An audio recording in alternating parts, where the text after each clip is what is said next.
G'day and welcome to GrizzlyNbear Overland. In today's video, we will be covering one of the big ones, a question that comes up all the time. How do you guys take a shower whilst living full time on the road? While I'm on this subject, I'm going to touch on the all-important topic of personal hygiene. Do we have a shower incorporated into our setup? Yes, we do have a shower.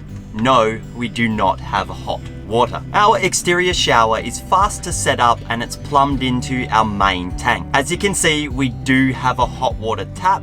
That line is now blanked off. You may remember that we removed our propane hot water unit in Japan. Removing that hot water unit is one decision we will never regret. In all the years we lugged that hot water unit around the world with us, we only used it a couple of times. That hot water unit used a lot of gas, took up loads of space, and was very heavy. It's now been almost 12 months since we removed that hot water unit, and we've never once missed it. Cold water showers are very good for you, and they most definitely encourage you to use less water, especially during the winter months. If we do need some hot water to do the dishes, we'll just boil a little bit in the jet boil or on the induction. I do believe incorporating a shower into your camper build should be a priority, even if it's just a basic gravity-fed bag that you can hang from a tree or the roof rack of your vehicle. We carried one of these types during our years on the road in Australia, and they are fantastic. Interior shower versus exterior shower. For me, exterior is the only way to go. Of course, depending on the size of your rig, exterior may be the only option. Unless you've got a massive expedition style truck and the bathroom is in its own dedicated wet area, sealed off from the rest of the camper, then I do highly advise an exterior shower. Dealing with a wet shower curtain, trying not to spill water, not to mention dealing with the condensation issues, are all reason enough to discourage me from an inside shower on our rig. Of course, having an exterior shower does have some downsides, privacy being the big one. Our campsites as we travel the world vary drastically. It would be great if all of our campsites were in remote mountain meadows with nobody else around. In reality, we spend a lot of time in car parks, truck stops, and many other public places. So what sort of etiquette do we follow to remain respectful in a foreign country while still getting in our regular showers? There's a couple of simple solutions to this. A privacy or shower tent, similar to what we used in Japan, being one. These things are very handy, although you do need a place to store it. If you are packing it up wet regularly, they can also get a little bit stinky and moldy. Another very good option is one of the awning style fold out drop-down style shower tents. We've considered many times adding one of these style of shower tents to our rig, but decided against it. We are already quite wide and we have the existing awning on the other side. Adding one of these style shower tents would make us just a little bit too wide for my liking. Depending on where we are camped, we'll usually take our shower very early in the morning or late evening. I'll park in a way that puts the shower side of our camper as private as possible, and we'll shower wearing our underwear. This kills two birds with one stone. Not only do you get a wash, but also the undies. There have been times, of course, where using our outside shower has just not been possible. If we do find ourselves in this situation and we're long overdue for a wash,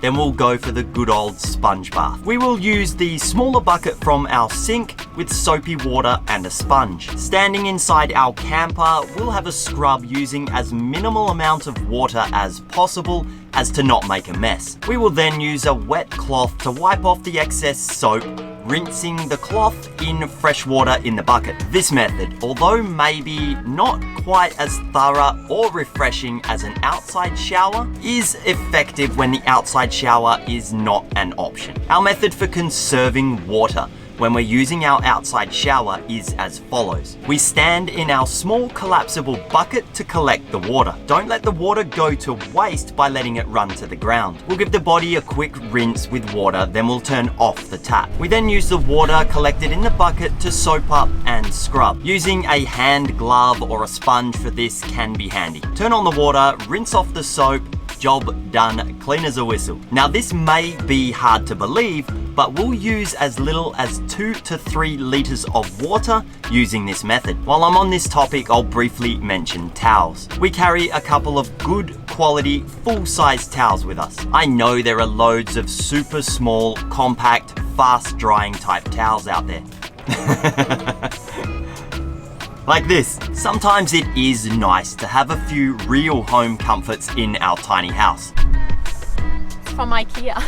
If you do make the decision to travel without a shower in your setup, there are other options. In Japan, we'd often use campsite showers even if we were not staying at the camp. We would ask permission first, of course, but usually these showers were coin operated anyway. Truck stops and rest areas in some countries do provide showers. Some beaches will also provide freshwater showers. I have also come across during our travels these small submersible pumps that recycle a bucket of water you can stand in and have a shower. A swim in a river is also a good way to have a wash, but please don't use your soap in the river itself. Another simple method that I have used in the past is a couple of 1 litre soft drink bottles with holes drilled in the lid. One of those bottles with soapy water, one of those bottles with fresh water. Use your soapy water all over for a wash and then rinse off with bottle number 2. This is a very simple and cheap alternative to all the other options. Along with keeping up regular showers, your own personal hygiene should be top priority. You may think this is a silly thing to be talking about, but we can assure you, many people let these basic routines lapse when they make the transition from a conventional house to life on the road. Keep those fingernails and toenails trimmed. Brush your teeth, wash your feet, hands and face. Aside from your own body, your personal hygiene can be extended to your living space as well. Wash your clothing and your bedding regularly. Keep your vehicle and your living area clean and tidy. We religiously keep on top of all of these things. Typically, we'll wash clothing every single week and the bedding every second week. Of course, washing the clothing and the bedding is easier in some places than it is in others. For us, the last couple of years in Korea, Japan, and now Taiwan have given us access to coin laundries in just about every town. When we were traveling in more remote areas, Steffi would often hand wash in a bucket, at the bare minimum the socks and underwear.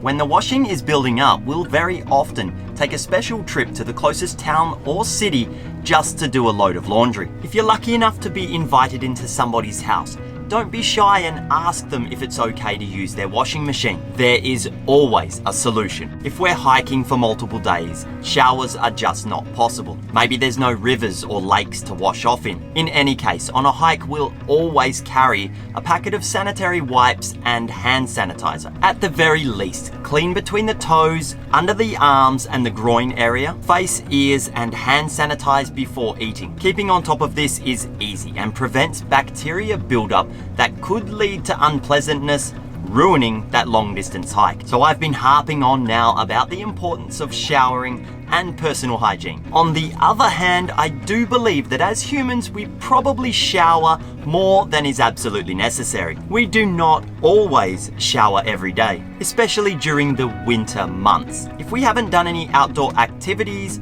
got dirty or been sweating. Maybe we've been working all day on the computers in the camper. On days like this, we'll just wash the feet, hands and face in the kitchen sink and that's good enough. Sometimes you might even get away with this for a couple of days. You'll know when it's time for a proper shower, believe me. And even if you don't realize it yourself, it's your partner or your travel buddy's solemn duty to inform you. Now that goes both ways. Living in close confinement like we do doesn't leave much room for shyness. If you reckon your mate is getting a little bit on the nose, then please do tell them and ask them to do the same for you. With that, I'll bid you farewell for today.